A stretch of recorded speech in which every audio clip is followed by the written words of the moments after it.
छोटे से गांव बसेरा की तंग गलियों में एक झोपड़ी के कोने में रहता था आरव, करीब 10 साल का एक दुबला पतला बच्चा। उसकी आंखों में गहराई थी, जैसे उनमें सपनों का समंदर छुपा हो, और होठों पर एक मासूम मुस्कान जो भूख की पीड़ा को भी छुपा लेती थी।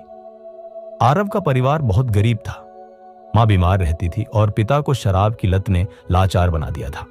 घर का गुजारा मां की सिलाई और आरव की छोटी मोटी मजदूरी से चलता था। कई बार ऐसा होता कि पूरा दिन सिर्फ एक रोटी ही मिलती, वो भी आधी मां खाती और आधी आरव को देती।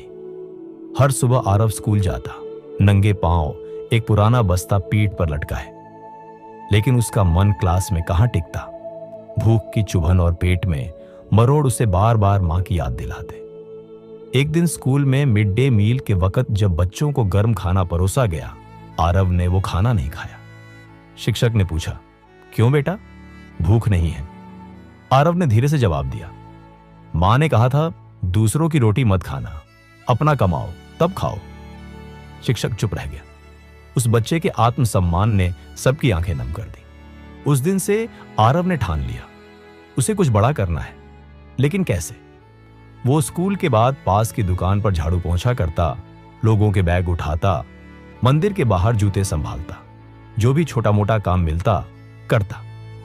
दिन भर की मेहनत से जो 10 से 15 रुपए मिलते, उसमें से आधा मां की दवा के लिए, आधा एक पुरानी किताब खरीदने के लिए बचाता।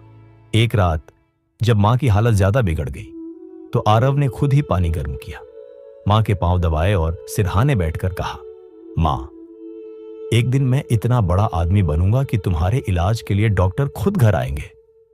मां ने कांपते हाथों से उसके सिर पर हाथ रखा और कहा, बेटा, भूखा रह लेना, लेकिन ईमान मत खोना। वो शब्द आरव के दिल पर जैसे पत्थर पर लिख दिए गए। साल बीतते गए। आरव अब किशोर हो चुका था। स्कूल में उसकी गिनती सबसे होशियार छात्रों में होती, लेकिन अब भी कभी कभी पेट भर खाना नसीब नहीं होता।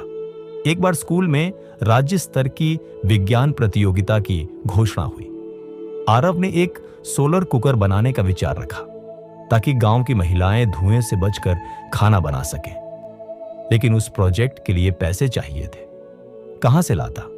उसने अपनी बचाई हुई किताबें बेच दी, 2 दिन खाना नहीं खाया और एक कबाड़ी से पुराने शीशे और लकड़ी का टुकड़ा खरीदकर अपना मॉडल तैयार किया। प्रतियोगिता में जब उसका नाम पुकारा गया तो उसने माइक पर जाकर सिर्फ एक बात कही, मुझे रोज एक रोटी मिलती थी, अब मैं चाहता हूं कि हर घर में खुद की रोटी बने, बिना धुएं, बिना खर्चे और बिना तकलीफ के। पूरे हॉल में सन्नाटा छा गया और फिर तालियों की गूंज। आरव का प्रोजेक्ट पहले स्थान पर आया। उस पुरस्कार ने उसका रास्ता बदल दिया। एक एनजीओ ने उसकी पढ़ाई की जिम्मेदारी ली और एक पत्रकार ने उसकी कहानी अखबार में छाप दी। एक रोटी का सपना आरव की आंखों से, वहीं से आरव की कहानी पूरे प्रदेश में फैल गई। वह आगे चलकर एक वैज्ञानिक बना, पर्यावरण और ग्रामीण विकास में काम करने वाला। उसने सैकड़ों गांवों में सोलर कुकर और सोलर लाइट्स पहुंचाई। मां के इलाज के लिए सबसे बड़ा हॉस्पिटल घर बुलाया गया और जब मां को व्हीलचेयर पर बिठाकर पहली बार उसके ऑफिस दिखाया गया, तब मां की आंखों में सिर्फ 2 आंसू थे। आरव ने एक बड़ा भवन बनवाया, एक फ्री एजुकेशन सेंटर। उसका नाम रखा एक रोटी का सपना फाउंडेशन, जहां कोई बच्चा भूखा न सोए और कोई सपना भूख की वजह से न मरे।